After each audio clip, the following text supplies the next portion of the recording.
Welcome back, gang. It's Deltia from Deltia's Gaming here in the Cradle of Shadows veteran dungeon you can find here in Shadowfen for the new update, Shadow the Hist. What we're doing is we beat on Vet the other day. I got some videos for you, and I want to talk about what I think about it. The gear, how it looks, the boss fights. This isn't a guide necessarily, but just taking you through a preview of the dungeon. So let's get started. Cradle of Shadows, what you need to know about it. The first thing you'll immediately notice in this dungeon is the cool design. The narrow, creepy hallways fighting Argonian mobs with a really cool motive. Check out that big old two-hander sword. That thing's sick. After some narrow hallways and clearing out trash, we're introduced to our first mechanic, which is lighting torches to prevent us from being swallowed by the shadows and spiders. This is a very similar mechanic back to an earlier Cradle quest and makes it really cool feel. After you've been introduced to the mechanic, now is some time to incorporate in a boss fight, which is pretty fun. The downside is the bosses are pretty easy. After a few tries, we're able to figure it out. The nice thing about it is the dungeon starts out slow and revs up in difficulty later. So if you're looking for a challenge in boss number 1, it's definitely not there, but it does get you used to the mechanic. After some more narrow, creepy hallways, we now encounter a boss with similar mechanics, but requires a lot of movement in order to kill it, which can be fun for a tank using a gap closer to ensure that the group doesn't die to the boss's channel that needs to be interrupted.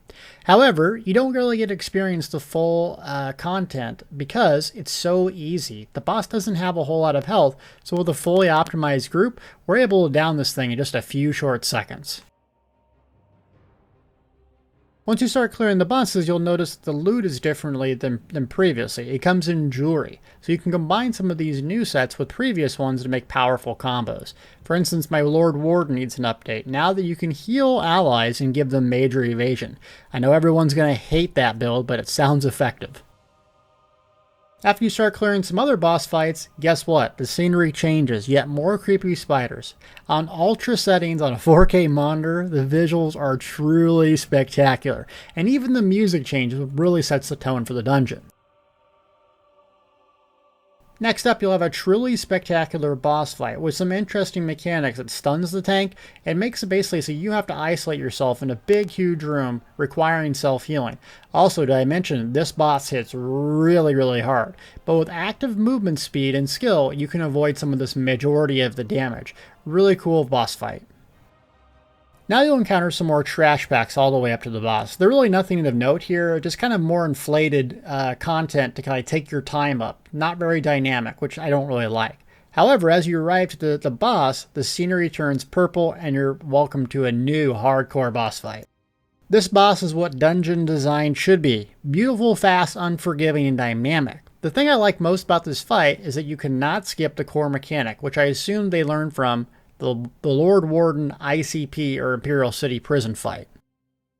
At a certain HP threshold, you transition below the floor of the dungeon, and it has a really cool cauldron/lighting mechanic that you already learned from before. So it's going to take a bit of practice to figure this out, and yes, I'll have a guide on it. But the first time we dropped down there, I was like, jaw-dropping cool. A new mechanic that I really think they learned from the Lord Warden fight and made it really fun and interesting. So I've talked about the positives, but I haven't talked about the downsides, and that's its difficulty. I was disappointed that this was not more challenging. In 2 of the new dungeons, this was supposed to be the most challenging, and it took 2 hours for a group to complete it.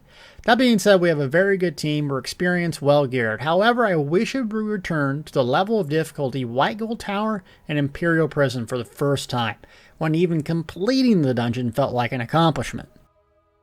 Another downside, it feels like there was more inflated trash packs than normal, just giving you something to do prior to a boss fight and little to no randomness in the mix.